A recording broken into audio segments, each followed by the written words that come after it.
This podcast is a member of the Place to Be Nation family. Visit us at placetobenation.com, the only place to be in your pop culture world. You're listening to The Kevin Kelly Show, exclusively here on placetobenation.com, the only place to be in your pop culture world. And now, here's your host, the voice of Ring of Honor, Mr. Kevin Kelly.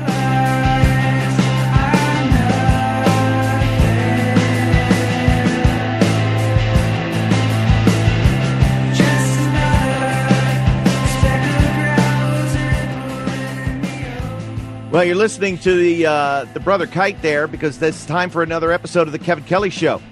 And our website home, placetobenation.com. But, man, it's all over the place right now. You can find it everywhere. Street corners. It's what all the kids are talking about. It's the Kevin Kelly Show. A couple of weeks ago, we had Matt Stryker as a guest. We quickly previewed our experience at New Japan, what we were going to be seeing. So we brought him. We've invited him back, and we'll go over his whole career. Our producer JR is here with us. We're going to do just. It's cool with you if we just do like a big interview with Matt tonight, right? Yeah, I think he's a great guest. He was really entertaining last time he was on. You guys did a great job calling the New Japan show. So let's get into his career a little bit. It's always fun when you get to look back at somebody like Matt, who I knew when he was just really just starting. You know, and to where he is now, I think it's pretty cool. Is there any points of interest with you with Stryker? Because like this is one of those things that like I could ask him 1,000 questions, right, and not anything about himself, and I'm going to get interesting answers. But I want to know stuff about him. So, what do you think I should ask? Yeah, his one of the things you hear a lot from announcers, especially there over the last decade or so, whether it was Mick Foley's book or Taz or whoever else has been there, is in JR, is about Vince chirping in the air, in the airs during announcing. So he's someone who's been there a little bit more recently. Not that you didn't have to experience that, but he's someone who's been there since we've really heard that it's gotten worse. So I'm curious his take on that. Maybe some, I know he did some of the early NXT stuff. So maybe things along that line will be cool. I'm going to try to pick his brain on a lot of different stuff. I want to know like where he came from because I met him. And he was with he trained with those the Dog Pound guys, like with Homicide, those guys, and he stuck out like a sore thumb to me because he was this, right. He was this nice, clean cut kid. But anyway, all right, should we get him on the phone? Is now the time? Yeah, let's do it. Well, okay, and all right, and our guest at this time, we had him as a special call in last time, but he was kind enough to grace us with more of his time here for this week, kind of a special exclusive thing. We're asking you to carry the entire show this time, Matt Stryker. So listen, thanks for the house in advance. We do appreciate that. Thanks for having me back. After some of the exchanges we had in Japan, I wasn't sure you'd ever talk to me again. Well, listen, it was all in good fun. We had a good time, and certainly the reviews were interesting, and I look forward to going back again and getting an opportunity to call another show with you. But, all right, so I got to ask you, and I kind of alluded to this during the show, like the itch to wrestle on the big stage, on the main stage, it's still there, right? Like it really never goes out for somebody who's wrestled for as long as you have, right? I won't lie, fire burns always. It always does. And I remember when they did the thing with Vampiro on Lucha Underground, I mean, I was so happy for him, but that's where it really started. And I told you, I still wrestle on independence, and I still love to go out and not do little 6-minute comedy ha-has. I like to get in there with some of these new guys I've never met before. And if a promoter will let us, let's go 15, let's go 20. Let's see, because yes, the fire does burn. A couple of weeks ago, we talked about Chris Jericho and how Jericho kind of does the opposite schedule from what a lot of guys do that are part-time, who just come back and do TV. He doesn't do TV. He just does house shows because it's so much fun for him to just get out there and wrestle without the nonsense, without all the aggravation. It's a testament to the guy that he is, first and foremost. And you got to remember, the way a guy like Chris came up, he's been doing it for 25 years. It's not a slight against today's generation, but today's generation doesn't come up the same way that Jericho's generation did. And yeah, TV's so different. You have to get it done in this time, and you have to face this camera, and all of a sudden this guy did this, and you have to make an adjustment on the fly. It's a highly stressful and situation in a short period of time. So I agree with Chris on that, man. When I first met you, it was in Jim Kettner's ECWA, and it's going back, 13, 14 years? It sounds like 15 to me. I mean, I don't. Back for 17, so yeah. I guess it was okay. So I guess it was 15 because I wasn't sure, because I know around the time that we had Joel and Jose and Low Key and the New York guys coming in, Quiet Storm, Matt Stryker was there too, and Matt Stryker drove. Let's not fool anyone. I wasn't there on my talent. I was there because I had a car and I drove. And I really did that. Well, listen, thank you and your car. But it was a great opportunity for you to kind of come in and hone your craft on more on the undercard of some top notch independent shows at the time. I mean, Kettner set the standard, but the learning curve pretty dramatic from where you went to then very quickly getting signed, and all of a sudden now, hey man, you're working for a big company. Talk about how did that affect you mentally? How difficult was that transition for you? Outside of what has ever been reported or talked about. Well, you use the word mentally, and that's really what it boils down to. I've always been a hyper-analytical person. Always. I've always been, cerebral in that facet, whether it's a positive or negative. And I'll admit, in the high school and college, I had smoked pot, and that definitely exacerbated the speed of the mind and the analysis. So I was able to process everything that was around me and to see what was going on and to try to do what I thought was the best way to make the transition. It really is throw you in the deep end, and if you can tread water long enough, you will learn to swim. And if you start drowning, you hope that there's someone that knows how to swim that maybe comes by and just buoys you up a little bit. For me, that was guys like Tommy Dreamer and Edge, and to an extent, John Cena. I was drowning, and those guys came, and they were like, hey, come on, no, not yet. You're not done yet, So that was how I dealt with that. I read it. They were talking a couple of weeks ago about, because the Dolphins coach had gotten fired, and the Washington Nationals manager and all the coaching staff gotten fired the same day. And there was this interesting piece on ESPN.com talking about the psyche of managers and coaches and what it's like to get fired. And Brian Billick had an interesting quote. After he won his first Super Bowl, he had a panic attack like a couple of nights after the game, thinking, "Oh my God, I've got to. What are they going to expect from me now? How am I ever going to be able to top this?" And I think that similar pressure to what wrestlers face when they come up through the ranks, and then all of a sudden now they're on the main stage, and everybody is very paranoid or limited in what they think they can do. They're never as good as they think they are. They're always better than what their opinion of themselves is. And it becomes like this almost self-fulfilling prophecy. The guy doesn't perform well because he doesn't think he's as good as he is, and he's putting all this pressure on himself, and so therefore he doesn't perform well. And it seems like there's no way out. Well, there's two things to that, and I guess, from being a teacher and studying like stupid psychology and stuff, the people that tend to fail are the people that go out there and we use the term, work for themselves. They're going to do all their things, and then there's someone that knows how to make this sport and the competition of this sport be captivating. And those are the people that stick around. And to the second point, you talk about reaching a pinnacle, and what he said about the Super Bowl, and what am I going to do now? My God, listen, I did WrestleMania. I had no business doing it, but I did it, and it was because of the other 7 guys. But after that match, I won't name who it was, but someone came up to me and said, tomorrow night on Raw, you have to top that. And I was like, whoa.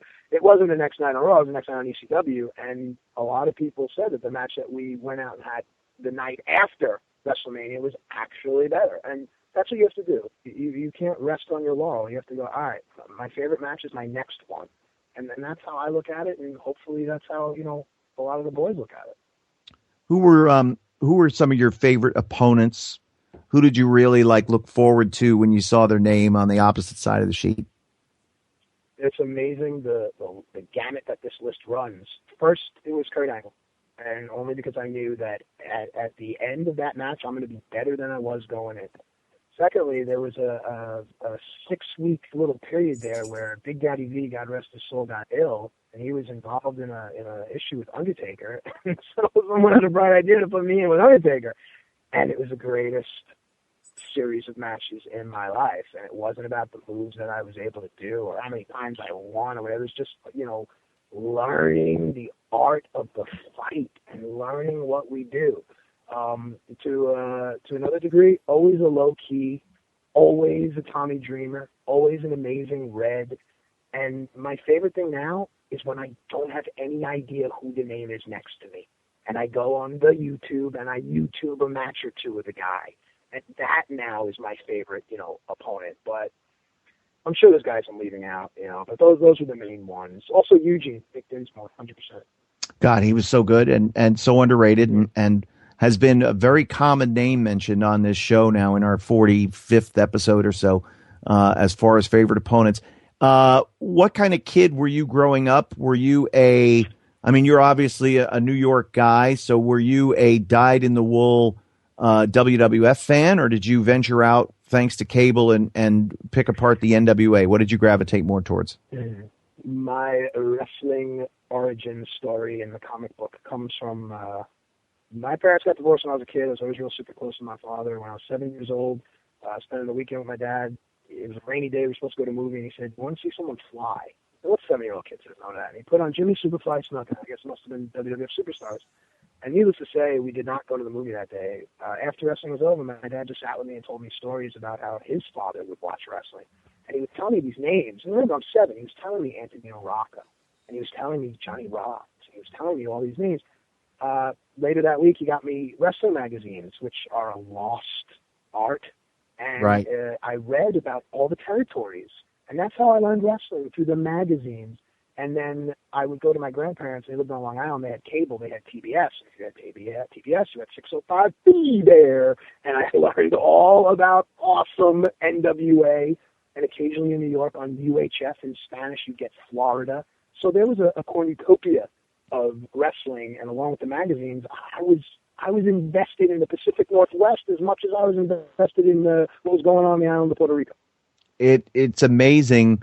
And then when you get to meet Bill Apter, like I completely, whenever I see Bill, I know I always ask him questions about the old magazines, because that was my original connection, that and Championship Wrestling from Florida on TV. That was my connection to professional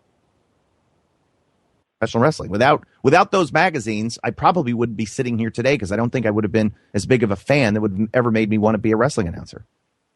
You hear that, Internet? Blame the magazines. That's it, magazines. So then you transitioned from, so it was cute and it was nice when you're a fan and, Matt loves his wrestling, but did the family look at you like you had 3 heads when you said, I want to get involved in wrestling, I want to be a professional wrestler? No, my greatest supporter in my life forever will be my dad. And he said, "This is what you want to do?" So yeah, he said, "All right, do me one favor. What do you want?" He said, "Go to college and get your degree. I don't care what you do, but get that piece of paper. Deal? Deal." And we shook hands, and that Monday there was a box at the foot of the stairs, and I opened it up with my first pair of wrestling boots. And then I had to find a school, and I came across Johnny Rods, which my father talked about when I was 7. Right. Okay. And again, I'm a God guy, so I see the signs. And no, my family didn't look at me that way. They were just concerned. My family's all women, aside from my father and my grandfather, so I think that's why that connection is there. Their whole thing was, "Oh, you're going to get hurt." "Oh, Matthew, I can't." My grandmother always, "Oh, I can't watch you get slammed. You get slammed all the time." She once left Kane a voicemail. I'm not being funny. "Kane, this is Grandma. You do not hurt my grandson." Truth. So there was just a lot of that. But I think once they saw I was going to college, I was doing my thing, I was happy, I was staying out of trouble. I think my dad was just happy I wasn't taking bitches and doing drugs. I mean, a lot of my friends in my neighborhood and stuff, they got mixed up with like crack and cocaine, and they were gang fighting and going to jail and stuff. And all they cared about was that I didn't do that. So I think they were, content. You were the only white guy, though, that hung with that gang of Hispanics that we used to regularly book there in the ECWA. That gang of Hispanics? That's who they were. They were a gang My of God. hoodlums. They were all roughnecks, and they were all. And there you were, nice and proper. And what's this Matt Stryker running around with this wild and woolly crowd? That's what everybody would say. They would all say wild and woolly. So now they are woolly and Hispanic. Yes. Listen, the thing was I learned my lucha from them because at the time I was the biggest guy. I based them for all their moves. Red, Joel, Jose, Divine, and while from Loki I learned just don't play wrestler. Be a wrestler. Be your character all the time. And all those things really rubbed off on me. I'm so grateful to. I call it the Hit Squad. There's a lot of those, the guys from JP, is Monster Mac, Mafia, Homicide, Loki. They did not have to take me in, and they also did not have to let me get out, if you know what I mean. They could have taken me in and you'd never see me again. They let me in. They trained with me. They beat me up. We did some other things together that we won't mention, and it became family. And I think because that's my environment, that's where I grew up, I feel so much more comfortable amongst, I don't want to say ethnic types, but I don't know, a lot of upper class white America sometimes I don't really, click with. But I think that's the thing. My lucha-ness and my love for Lucha Underground and AAA and just Lucha Libre, it all stems from my relationships with those guys. So I would imagine, with your background and with your interest and your love, was it difficult for you to get that job with Lucha Underground? Because what they're going for is they're looking for their own thing here. Did you think that they were going to go in maybe a non-traditional wrestling announcer sort of way, or were you kind of the guy all along? Take me through that process. First of all, you're never the guy all along. Don't kid yourself. Well, I didn't know, and hindsight's always going to be 20/20. But you have to look at things, and we give ourselves so much anxiety and so much worry, and we say, what if this happens? What if that? And then when it's over and you look back at it, you go, what was I knocking myself out for? It was going to end the way it was going to end anyway. It has nothing to do with, I can do my best, and that's it. So they call, you say yes, you fly out there, you do the best job you can, and that's the end of it. So I don't know about, I'm sure they had, all kinds of ideas on the wall. You've been in these creative meetings. How many little Post-its are on a wall about ideas? And then they end up just, So. One of the coolest shows, though, if you think about it from a wrestling perspective and for what they're trying to do and the way they're honoring the tradition of Lucha Libre, but also at the same time putting a new spin on it and really going off in some directions. Did they ever do anything that you were like, oh, I don't know about this. This might be too much? Never am I a critic because I don't want to be criticized. So, sure, we all have opinions, but never was there anything where I went, that doesn't work. I'm sure, like anything else, if you pick your favorite movie, I'm sure there's a scene or a camera shot or an actor or an actress where you go, I could do without them. No, I never, ever felt that way. And I learned from Jerry Lawler also. You talked about in the last time we spoke about formats and things like that. I'll look at my format to see what's coming where, but I don't want to know anything else. I don't want to know who's wrestling. I don't want to know how long the match is. I don't want to know what was in the match before, because I don't want to get my wrestling brain spinning where I start figuring out things, and then I learn for myself. And I think in my tone and my, my speak, maybe it ruins it for a fan. Vince McMahon always said to me, don't lead the audience. And we do that in our relationships. We do that in life. We lead people to where we're comfortable for them to be. So I think the less I know, the better and more organic my reactions can be. When you talk about Vince McMahon, I have said a number of times, people asked, how did you deal with Vince screaming in your ear? And I said, man, it was really easy. I just turned down the volume on the box so I couldn't hear him. And then I would point at Frank and be like, God rest his soul, Frank, I can't hear Vince. And then Frank would turn the knob up and look at me, and then I would turn the knob down again. I'm sorry, Vince, I can't hear you. I don't know what's going on. It's Frank. But that's how I dealt with it. How did you deal with it? I've been asked this question, and I'm beginning to get a complex because I didn't get yelled at. Why did everyone? And I realized something. I never made a ton of money with Vince. I called a few Raws, but I really did a lot of ECW and SmackDown. I did WrestleManias with guys that were steering the ship. So if his venom was going to come on anyone, pardon the expression, wow, it rarely was on me. Vince had an interesting sense of humor, though, and I have a bit of a perverted sense of humor. I mean, whatever. And sometimes I'd make innuendos and inferences, and I'd get that gravelly chuckle, whatever. Let's get back to the match.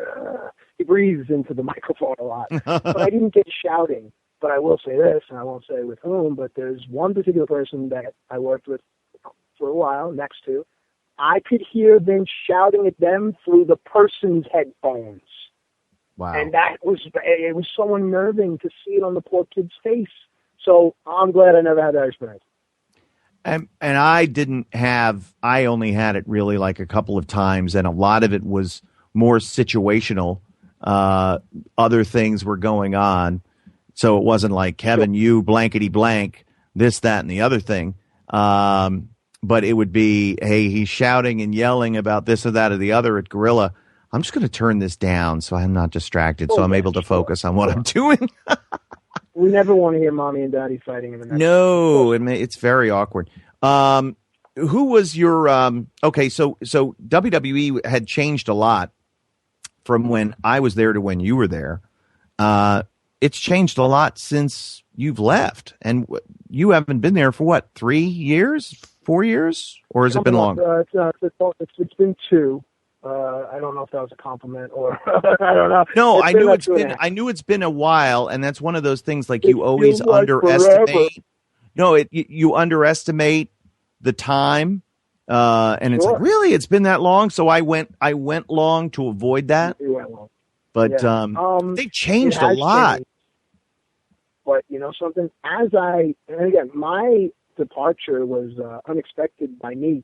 But again, hindsight's 20/20. Looking back, if I were the powers that be that signed the checks, I would have released me from my contract too. The contract was, I'm grateful, was way too big for the amount of work that I was doing. And while I would have taken so much more responsibilities, they didn't, give it to me. So from a fiscal point of view, I would have released me too. But as I was on my way out, the change was happening, and William Regal was super instrumental in that, and going down to NXT at the time it was FCW. And the writing was on the wall, and the plans were in place. And William Regal and I started the extra talent process, where we actually would evaluate them and actually have them do things, cut promos, get in the ring, have workout matches, tell them what they needed to work on, and we created a database so that the next time they came back, we could go back and say, oh, well, we said to this guy to get in shape and to change his look. And we look at him, and he goes, you didn't get in shape, you didn't change your look. Well, that's a strike against you. And they began to weed out a lot because with extra talent, some guys were career extra talent guys. They just kept coming back, and after a while, they're not going to get a job. Do them the favor and don't keep teasing them. But what's happening now is a tip of the cap to Hunter, to Triple H, to William Regal, and to Albert, to Matt Bloom, and to a lot of the other guys, Scott Armstrong. That what's happening in NXT right now, you're going to see. I see some kind of invasion or brand split or something, because NXT is really rocking the foundation of, the comfortable locker room mentality. Guys know they got to work now. And I love that I see Big Show and Mark Henry busting their asses, because those are the guys that always said, follow that. Follow my match. I remember when Shawn Michaels walked through the curtain, he'd look around and go, somebody do better than that. And it wasn't he was being a jerk. He was actually challenging us to step up our game. That's how a John Cena gets created. In that match with Kurt Angle, that's how a John Cena becomes something. And they're waiting for that next guy to come. Look at Seth. Look what Tyler Black is doing. It's amazing. It's amazing for independent wrestling. I really think so. It's but there was a certain level of control when you were wrestling that then increased when you were announcing, and I mean for the wrestlers themselves. That now it seems like the noose has gotten even tighter, and in my opinion, a lot of that creative ability to be able to break out is somewhat constricted, and I think that's holding some guys back. Am I off base? Do you agree with me? Somewhere in the middle. What do you think? I don't think it's for me to say if either one of us are off base. These are just opinions and insights, and your insight is valuable because of the time that you've spent in the industry and where you've been. I encounter so many people. I've been around 20 years, and I'm not slighting them, but at the Knights of Columbus, I mean, you have a trained eye to say these things, but it goes back to what you said about live events, right? House shows.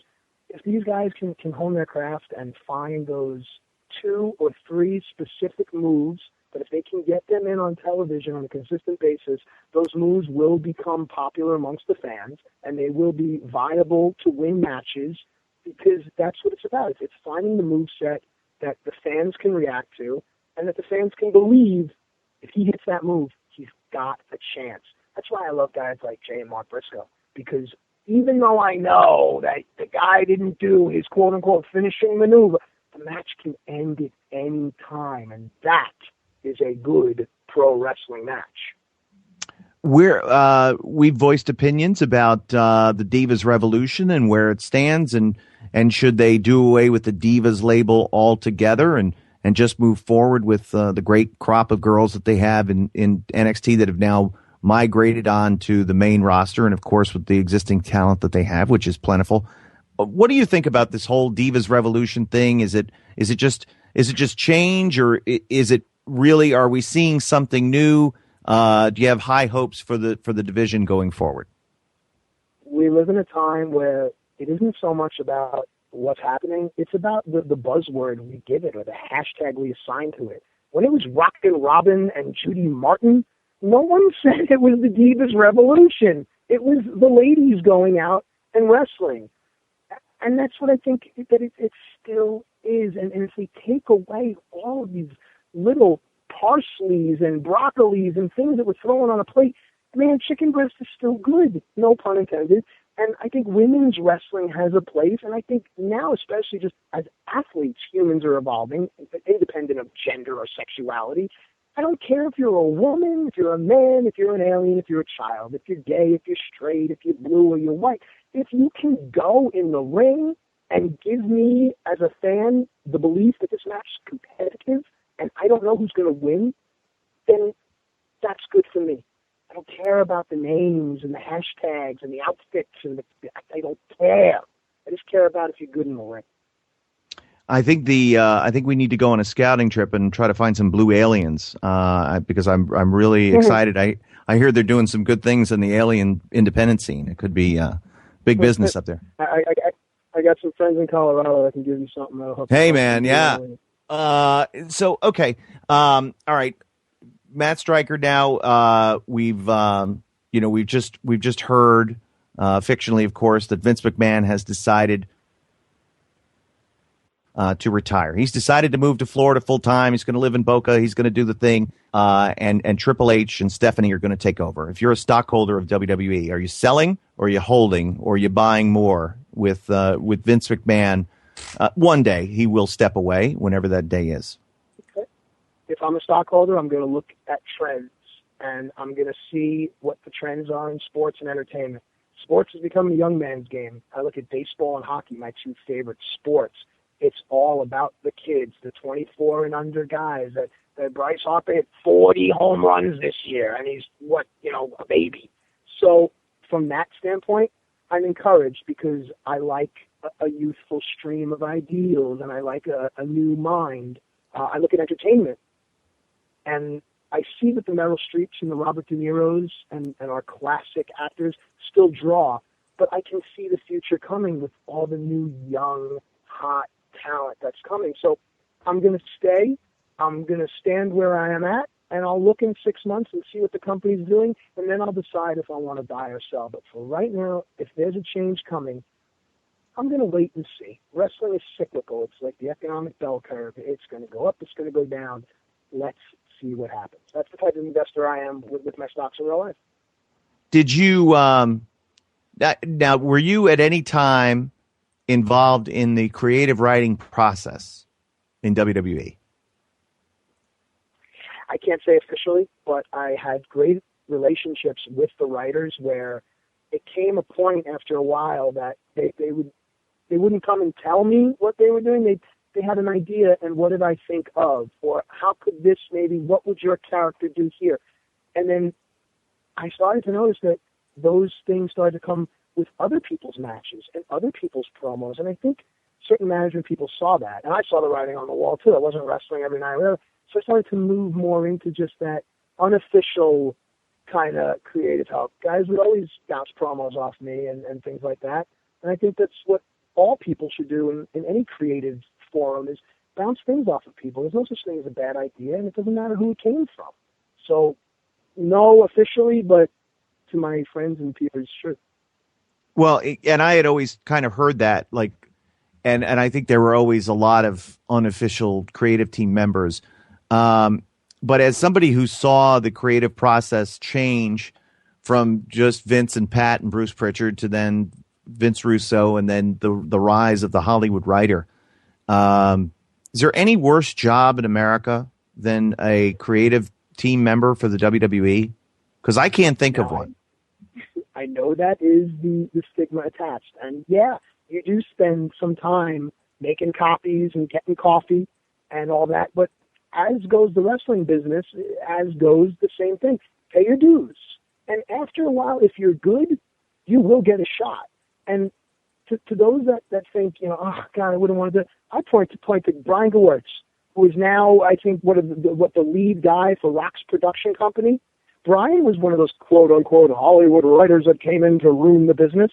But Vince saw that emotional investment matters. Character arc and development matters. I don't care that Duke Drosy was a garbage man. Give me more. Why was he a garbage man? Well, one day his mother threw out his baseball glove, and he spent his whole entire life trying to find that baseball glove, chasing his dream, and that's why he digs through trash. And now you're a fan. So I think that if you're good, it's a great place to go, because one idea can make you a star in that company, and then you can go on to whatever you want. You paint a rosy picture, because it's a hell of a lot worse than what you said. I go from see, but you have experiences that I don't. At least from my point of view, because 100%. And I know, I talk to, I'm great friends with Krista Joseph, right, the executive producer for Lucha Underground, and Tom Cassiello that wrote NXT, and a lot of these guys. And sometimes I'd say, hey, man, what's wrong? Whatever. I had a great idea and then shot it down. And I see how frustrated they are. And I get that, but again, I don't have the same experience as you do, so I'll shut up. Well, no, but again, your experience is different than mine, because the company had changed from the time I left to the time you came in. So maybe it was a little bit better. But I also look at, and I look at the change in the developmental system from when you spent time involved in it to where it is now, how much better it is. When I look at Johnny Ace, as, again, you're a sports guy. If he was general manager of any other sport, he'd be voted the worst general manager in the history of sports, with his record of hires and subsequent fires. He couldn't find anything that stuck, because there was a big disconnect between the writing staff and Vince and the guy that was, stocking the grocery store shelves. So I don't know. I look at things differently as I get older. I stay positive for the boys, and I know that it's a talent-driven industry, and there's more talent now than ever before. The athletes themselves are doing some amazing stuff that we've never seen. I just worry that there's not going to be anything left that when they get there, that the guys that are busting their asses now, that are stars, that are maybe 3, 4, 5 years away, that when they get there, the cupboard's going to be bare because they've kind of run it in the ground. That's the only thing that breaks my heart. Well, I mean, I get what you're saying, but, let's hit close to home with you and me. With companies like Ring of Honor and companies like Lucha Underground and Pro Wrestling Guerrilla and Hood Slam and TNA and all these places, the cupboard will never be bare, because we'll all be here and we will come together communally and we'll stock that cupboard again. And I don't think that the main supermarket that is WWE will go out of business. And I don't think that our boys, our friends, the guys that we work with, I don't think we're going to let that happen. There's AAA, there's New Japan, there's so much out there. There's Revolution Pro. I don't think the cupboard's ever going to be bare, man. All right. You make me feel better, Matt. It's, again, I that's the thing. I get worried sometimes, because I see the sacrifices that you make and have made, and others who give their bodies, to wrestling. And, we talked a lot about Daniel Bryan on the show and whether or not he comes back or not, and whether or not it's wise for him to do it. Again, it's a personal choice before anything else at the end of the day. I just hope that there's, some monetary gain for sacrifice that could be put in. I know that's not what everybody does it for, but again, I as I get older, I become more of a father figure to everybody anyway. So why not? It just fits in. No, I appreciate that. I remember Tony Gurria, man. There used to be this thing. You used to take what's called a draw against your salary. So you could take like up to $500 a day or a week, whatever. And you stand in the line and you wait, and then you take how much you want to take. And I remember whatever I took, not a lot. And Tony Gurria went to hand it to me and then pulled it back. And he said, "You're new here, aren't you?" I said, "Yes." He said, "Save your money." And he clamped it down into my hand. So I get these guys breaking their back and doing whatever. Boys, save your money. It takes one bad drop for you not to be able to earn a living. And next thing you know, it's too late to go and do anything else. So save your money. And I get it. It's pride. I'm not in this for the money. Be in it for the money, because there's a lot to be made out there. It's there. Go for it. That's what you should be going for. You don't want to be known as the best shooter in your dojo, brother. You want to be able to, not have to break your back when you're 75 and go to conventions and hate it. You want to enjoy life. How did you? Sorry. No, that's okay. How did you? Okay, so it sounds like you had a lot of good influences from your dad and your family growing up to guys that really looked out for you. Kind of, draw me that line of like some unsung heroes, some guys that maybe didn't get enough credit for the work that they did. Some people, because you're very good at this. Who are some of the folks that maybe people don't even know who like were instrumental? Like I always loved Ann Russo and Tommy Carlucci. They were two of my all-time favorite people, and they both worked in the office. Absolutely, two of the nicest people in the world. Yeah, I mean, who are some of those folks that helped you along the way? Because I know there was quite a bit of turnover between you and me. So who are some of the folks that helped you along the way? Well, a lot of the names aren't going to mean anything to anyone other than you or I, and I'll get to it. But there is a name that did help me, and no one says the name because they're afraid to. And in spite of the stories that were heard and the experiences that he and I had, Chris Benoit helped me become a man more than anyone. He taught me the importance of humility. He taught me the importance of this business. He taught me the importance of letting the big dogs eat first. And whatever scraps fall off the plate, go and pick them up. So I have to give credit to Chris Benoit on that. I know it's a taboo name to say, and you can edit it if you want, but no. I have to know when I go to sleep that I said it. it. Of course not. So there's that.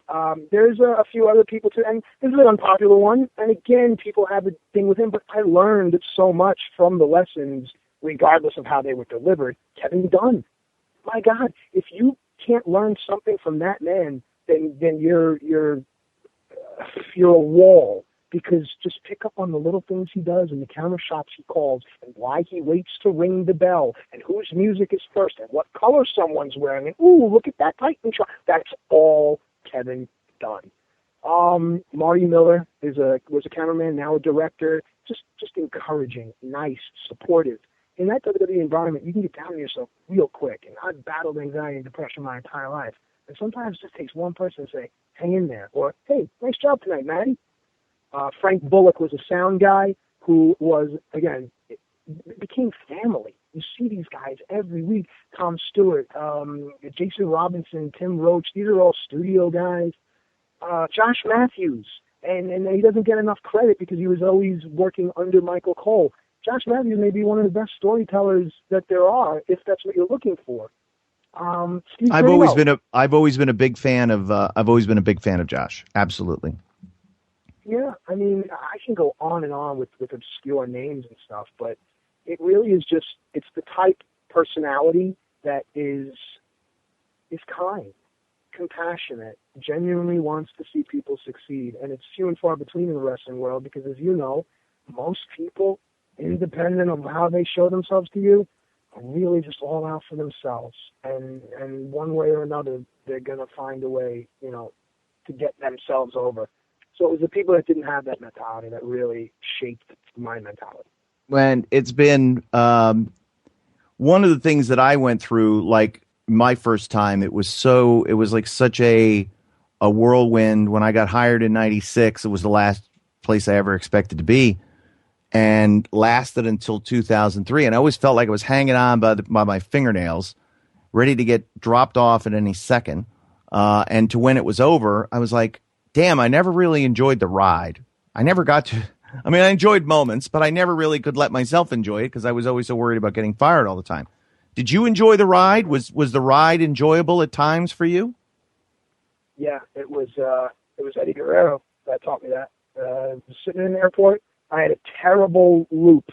I could not do anything right. Everyone hated me. I sucked. And I'm sitting in the airport, my head is down, and I'm beating myself up. I just want to get on that plane and go home. And Eddie comes over, and I see those cowboy boots. And he taps me on the shoulder. He says, look, we all fall short every day. The beauty is that you can get up and try again tomorrow. And he got on that plane, and it chokes me up now, because I get to see Chavo and Chavo Sr. a lot. And I see a lot of Eddie's face in Chavo. That's the last time I saw Eddie Guerrero. He passed away that next pay-per-view that I wasn't booked at. So I don't even remember what the question was. I'm sorry. You answered it perfectly. So you're getting to enjoy those moments, and this is a moment that I'm going to enjoy. I'm going to remember this interview forever because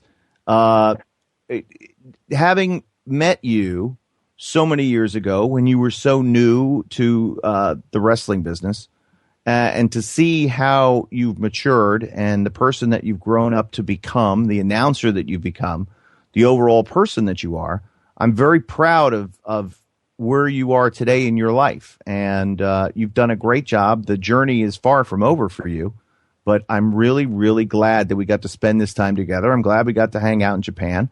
And I know we're going to do more stuff together. So I'm really looking forward to that. I thank you for those kind of words. I appreciate it. And sadly, every morning we wake up and we check the internet and we see that maybe one of our other brothers has gone on. Dusty and Ronnie and everybody. And I just think that you just need to be cool to people because you never know. And regret is a heavy burden, man. So thank you, and I appreciate it, and I just do my best just to leave people feeling decent. Any way I can. You've done a great job. Can you give the fans at this point, as we record this, any insight as to what the future is with Lucha Underground? Because I know they're going to ask me if I don't ask you. Yeah. A tentative schedule has been placed out, and things should be getting moving. I think we start in a couple of weeks, God willing, and then it moves until the holidays, and then we break, and then we'll come back, I believe, at the beginning of the year, and that's when all the hot newness will begin airing. I know that with the website, luchaunderground.com, that there's a lot of, there will be cool content coming up, but I think the cool thing that they figured out is to just leak a little bit and then, whet that appetite to make people want to know, when is this coming? What's next? So I think the uncertainty is kind of cool. Well, we're looking forward to that and so much more. And hopefully how about this, when the show gets, before the launch date, before the big season premiere, whenever that might be, we'd love to have you back, and maybe you can give us a preview about what we're going to see, and we'll catch up with you. And we always love to have people back for repeat visits because there's always more to the story than we get out on our first time. I appreciate it very much, and I give your partner John Kruk a little how's your father for me. I will definitely give him a how do you do. It's been a long season for him, but there's always next year. That's the best thing about baseball. All right, my friend. Well, thanks so much, and we'll talk to you again soon. I appreciate you. Thank you. All right, that's Matt Stryker, everybody, here on the Kevin Kelly Show, and we'll be back. We'll wrap this thing up quickly when we return, but stick with us. Matt was great, and we'll have just a few more minutes on this edition of the Kevin Kelly Show. Stand by.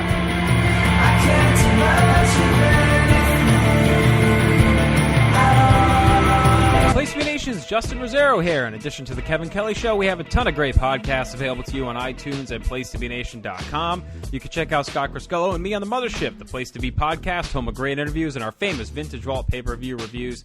If you need your fix of current wrestling talk, we have plenty of options for you, including Main Event, which features a roundtable discussion led by PTBN analysts and special guests, and our monthly pay-per-view reaction shows, including immediate feedback and discussion for WWE, NXT, Ring of Honor, and New Japan Super Shows. Also, be sure to relive wrestling's past with Graham Cawthon's excellent exclusive History of Wrestling podcast, Phil Schneider's Digging in the Crates, and our monthly pay-per-view rewind roundtable series led by Ben Morse. And join Pro Wrestling Only's Will and I on the Dangerous Alliance podcast as we dive into various subjects in the form of exercises and games. Sports fans have plenty to enjoy as well. We featured the Sports Evolution Mega Show with Scott, Dr. G, Cowboy, and Cowboy Sr., the Kings of Sport, led by Live Audio Wrestling's Godfather Nate Milton, as well as the NBA Team Podcast, which takes a year-round deep dive into pro hoops, and the TJ McClune Show, featuring great guests from around the world of sports journalism. PTBN also proudly features the Richard the Mailman Podcast, specializing in the world of TV, thought leadership, anger, and irreverence. As mentioned, all of these shows available on PlaceToBeNation.com, the only place to be in your pop culture world. PTBN also is the home to tremendous in-depth features on pro wrestling, sports, movies, comics, plus tournaments and more. We also want to thank our friends at Bonehead's Wing Bar in West Warwick, Rhode Island, and Fall River, Massachusetts, Scott Keith's RSPWFAQ.com blog, and PileDriver.net.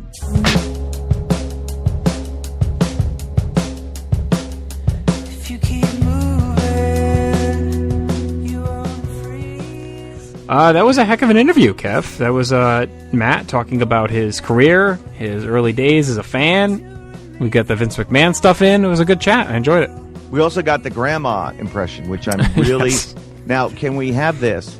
Could we have his grandma call Vince McMahon, but instead she calls you? Can we set that up somehow? Yeah, we can do that. Oh, that would be Son is a piece of shit. Vince, this is grandma. Okay. I'm not going to let you talk to my grandson like that. Not my Maddie. Not my Maddie. You're so mean. And your toupee is ridiculous. Anyway, all right. So so what are we doing now? When am I next doing another show? All right. What's So the deal? we got some travel all mixed in here. We got some stuff, personal things going on. So, hope you enjoy this interview with Matt Stryker. We're done for tonight. We're off in 2 weeks' time. We'll be back November 16th. So just about a month from tonight, we'll be back with a new episode of The Kevin Kelly Show. When a guest unnamed just yet, but we'll be back. We'll talk Hell in a Cell. We'll start to preview Survivor Series, all the other news going on, and we'll have a guest as always.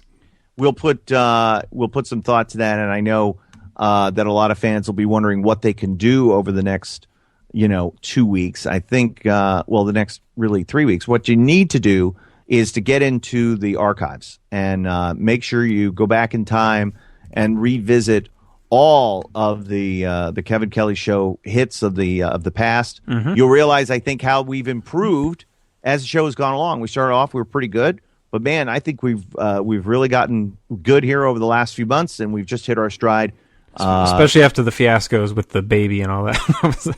That was our low point in many ways. It was a blessed event in your life, but may have been the show's nadir. But we've improved greatly since then, and certainly the best is yet to come. All right, so that's it for this edition of the Kevin Kelly Show. We'll see you with a new edition back on November 16th. But in the meantime, tons of goodness to listen to as well on website home, PlaceToBeNation.com. That's it for the Kevin Kelly Show.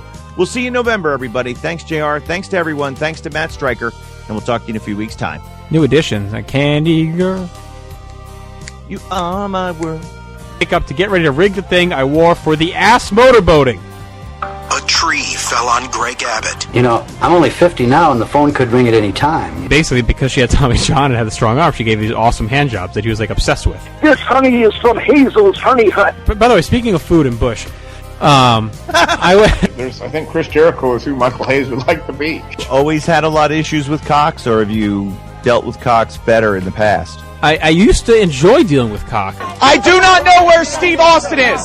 He saw the gun, and he left. Oh my God, he's back! Will you do my wife and I the honor of purchasing you? Wait a minute. I don't get butthurt. Bye.